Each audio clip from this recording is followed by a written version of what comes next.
Anyway, this is friend of the show, FD Signifier, talking about the Manosphere. But this part of it is important, I think. What the left needs to do better.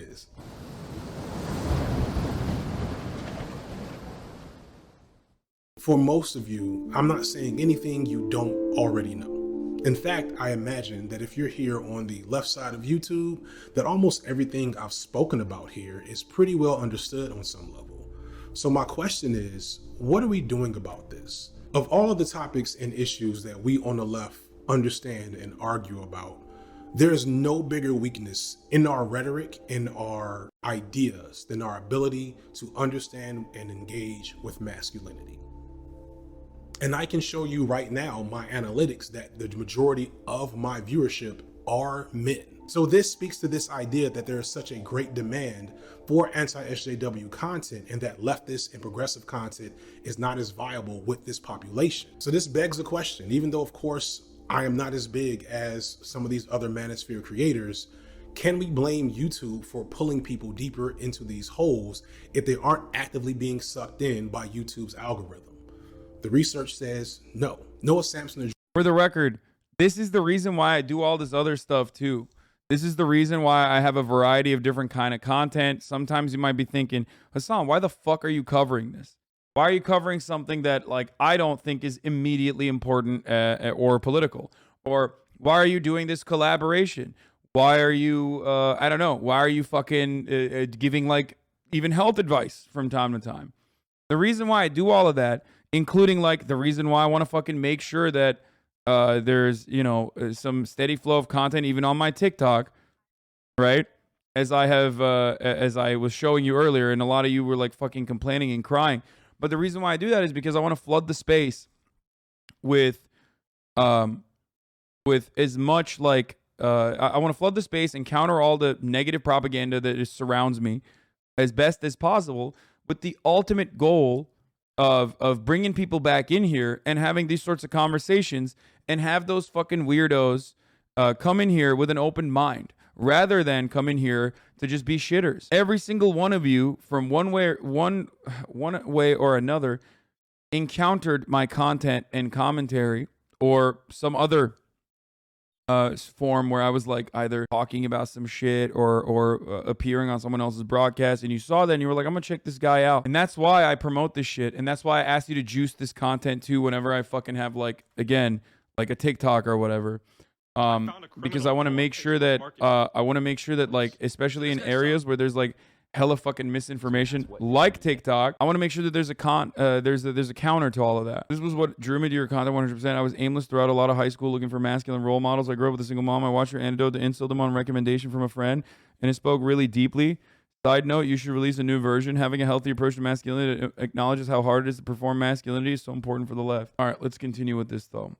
The reason why I have like, or talk about some of these like issues that pertain to masculinity and the issues that pertain to men and how to better ourselves while still maintaining some semblance of masculinity and improve yourself is because it's important. Also, I'm gonna go pee real quick. Addressed this in a video a little while back, and I found 2 different papers published in the last couple of years that also support this claim. Both found that the only people who fell deep into those types of rabbit holes of regressive, violent, racist, etc. content were people who greatly were predisposed to that type of worldview to begin with, i.e. ones who are already looking for it. The algorithm and YouTube on its own is not as powerful as we like to think in terms of radicalizing normies, at least not anymore.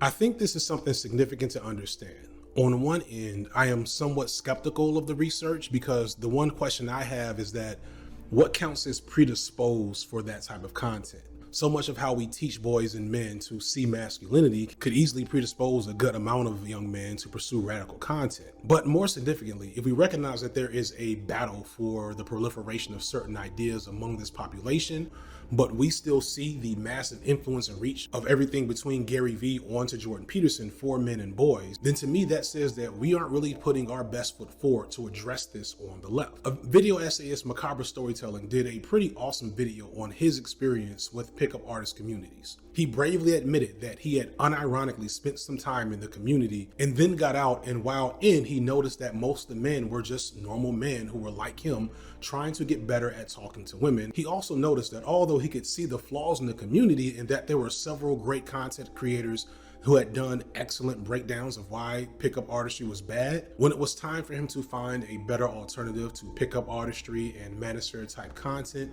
a lot of these creators didn't have as much to offer. Whoa there. These guys may seem like your saving grace, but their methods may lead to you only seeing women as objects to be won. Ah, yes, I can see that. Glad you let me know this before I got too deep into it. Bye, cringe lords. No. Awesome. So, can you help me?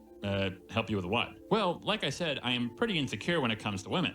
Oh, well, just be confident. Just be confident? Yeah, just, be confident. There's plenty of fish in the sea. You'll find the right girl eventually. Well, thanks, but I was hoping for some more substantial advice. Like, my mom told me the exact same thing, and it isn't really all that practical or specific, so there may be Hello? That's where I come in, motherfucker. It's like a muscle. Shut the fuck up, chat. It's right, though. It's true. Do you want me to lie to you? Or do you want me to tell you what fucking worked for me and hope that it can work for you, too? That's why we do Chad Vice, too. And to me, more than the edgelord stuff, more than any dunks I landed on Jordan Peterson, this is the most important takeaway I hope people get from this video. Like, honestly, I've improved my life so much by examining my own toxic masculinity and examining my own, like, why don't I let myself cry? Why is that? Who am I trying to impress?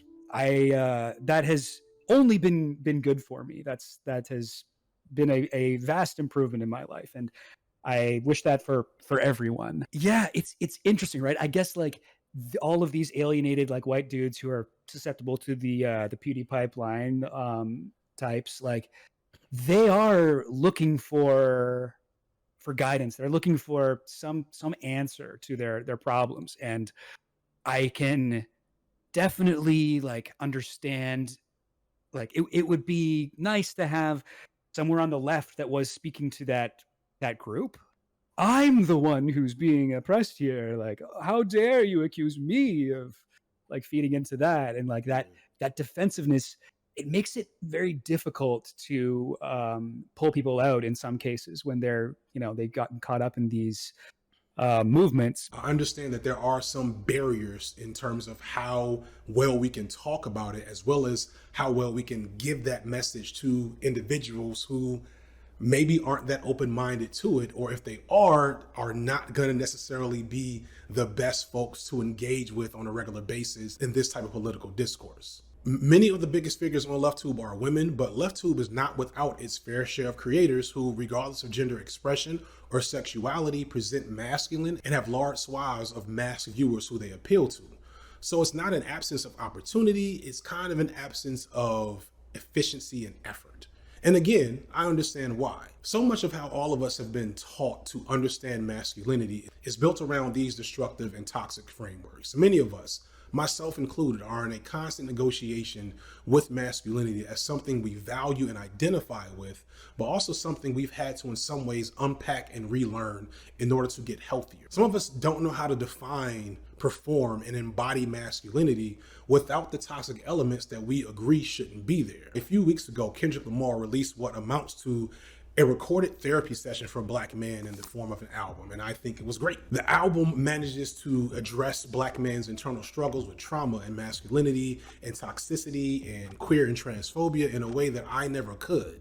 But in the process, he misgendered and dead named and even platformed a known predator in the hip hop community. I would argue that even those bad parts of this album make it even more effective. This is from FD Signifier, friend of the show. FD Signifier is connecting the Manosphere video. Mods have been linking it already. For addressing and engaging with a population of Black men who are not going to read Antonio Gramsci anytime soon. But at the same time, I don't have the same perspective as femme and queer participators in this discourse that feel put off and uncomfortable at this type of rhetoric being loosely used in any situation. I hope this doesn't sound like complaining. I hope it sounds like the numerous layers of complexity around engaging with masculinity from this weird progressive standpoint, and why I feel like a lot of men on the left maybe just avoid the minefield altogether. On one end, there's an innate fear of making the wrong move or saying the wrong thing and maybe getting canceled. But also there is an innate fear, I think, that we somehow end up reproducing the same problems and frameworks that we are hoping to defeat. It's like super important to me now to not even be perceived as like someone that is toxic to like progress, you know, a lot of my old videos and old ideas I still like basically agree with, but I'm like very careful about how I say things and what I say, because I want it to be clear that, you know, whose team I'm not on, basically. When you see the way that some men on the left act, when you see how many a celebrity or professed male feminist shows themselves to be shitty in the long run when push comes to shove, you see how this fear is warranted. But we should also hopefully see that this is not an ideal state of affairs for our goals, and that by avoiding these topics and this whole area of gender discourse, we're only empowering our enemies to corner the market on that topic. I agree with this 100%. Making things better by not being explicit about engaging masculinity. I agree with this 1,000,000%. No shade to anyone, but it's not hard to shit on chuds and make fun of alpha male podcasts, or to call out obvious assholes doing the obvious asshole things. Those things are important, but they are also abundant on the platform. What we don't have is a lot of analysis on boyhood, men's experiences in sexuality and sexual development, men's body issues, and God forbid, some type of useful engagement with boys and men, learning how to talk to women and engaging in partnering. We've got some elements of that present, but we could be doing a lot more. I think a lot of people think that they're doing enough already. It's kind of like the difference between being not racist and being anti-racist. Okay, I think it's great and amazing if you're not racist. You don't say slurs, dude. That's freaking give me some sick, dude. Nice one. You know what's funny though? I think what a lot of I agree with what everyone is saying here, but I also think that they're failing to consider one important thing, and that is that maybe they're not capable of doing such things. You know what I mean? I think there are just some people just straight up are not good at it. Like I don't think that maybe H Bomber guy is not going to be capable of doing it. And I think I am, for the record, and I think I try as best as I can. Now that you're not racist, now that you don't hate women, or now that you dunk on these like right-wing guys, what are we going to do with these guys? Because we're looking at like a sea of dudes who need help.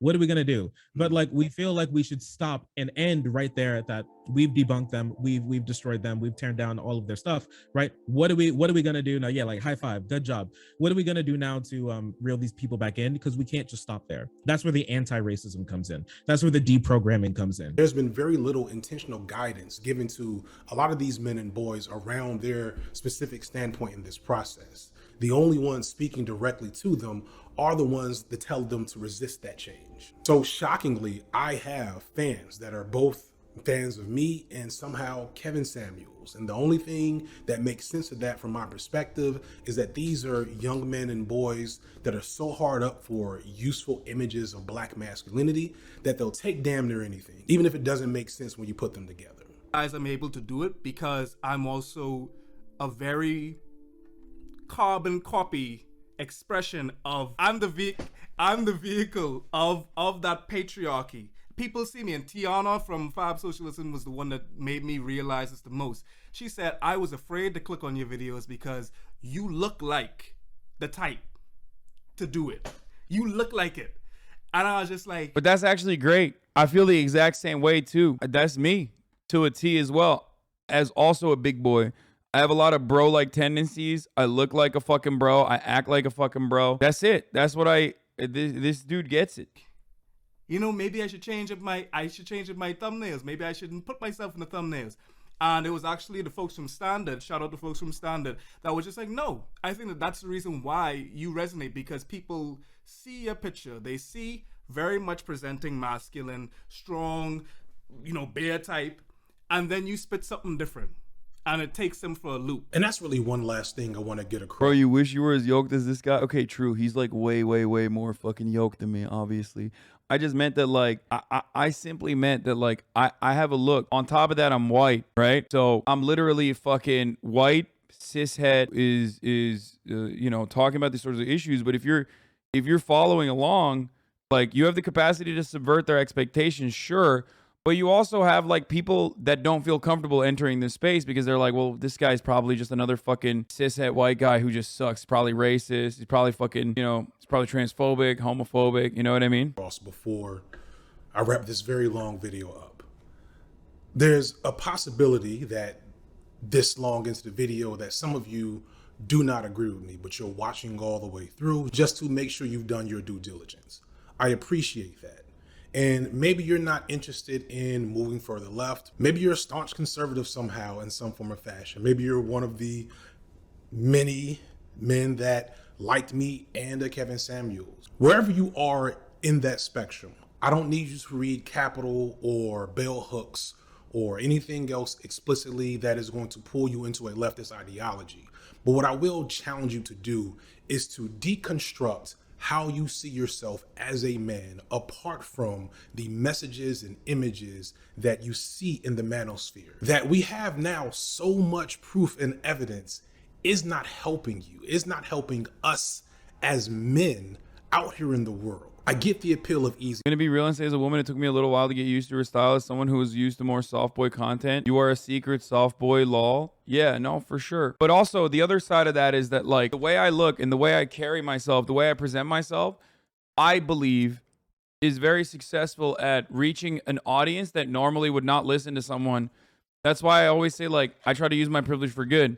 And what I mean by that is like, for someone to watch ContraPoints, who makes incredible content, so much better content than myself, obviously, they have to still, to a certain degree, be comfortable with listening to a trans person. There are people out there who don't want to listen to a trans person at all. The people that need to listen to ContraPoints the most, and I think she does such a good job of like catering the messaging directly to people like that, and uses internet culture is a good bridge, but there is still plenty of people, which I know Contra also recognizes, are not going to listen. So I try to make that pathway open for people to go down that pipeline. I was always pretty left-leaning, but had a blind spot on trans issues. I definitely wouldn't have listened to her a couple years back. Yeah. Rhetoric like yours or Chapo's really brings people in by showing that the left isn't just whiny pussies who can't have fun or curse ever, which I love. Yeah. I had run into an out of context clip months before I actually started watching, and that's the main thing that I was turned off about you. You look like an angry nihilist himbo bro that couldn't define intersectionality. Wait, what? There's plenty of people who are straight the fuck up, just terrible. There's plenty of people that have the capacity to learn. There's plenty of people that can get better, but it's going to take someone like myself, not for every single instance, but someone like myself who they are preconditioned into believing, who are preconditioned into listening. So I try to use that juxtaposition for good. I think what turns you off to the edgelord, neckbeard, alt-right guys is the fact that you're conventionally attractive. Yeah, I mean, for sure. Not saying it's accurate, but do you think being tied with the TYT brand made people not give you a chance because they kind of have the reputation from the far right as the whiny leftist? Yeah, certainly. But ultimately, it doesn't matter because like I have become a content creator on my own that has my own perspective and has my own brand, I guess. So much so that it doesn't matter at this point.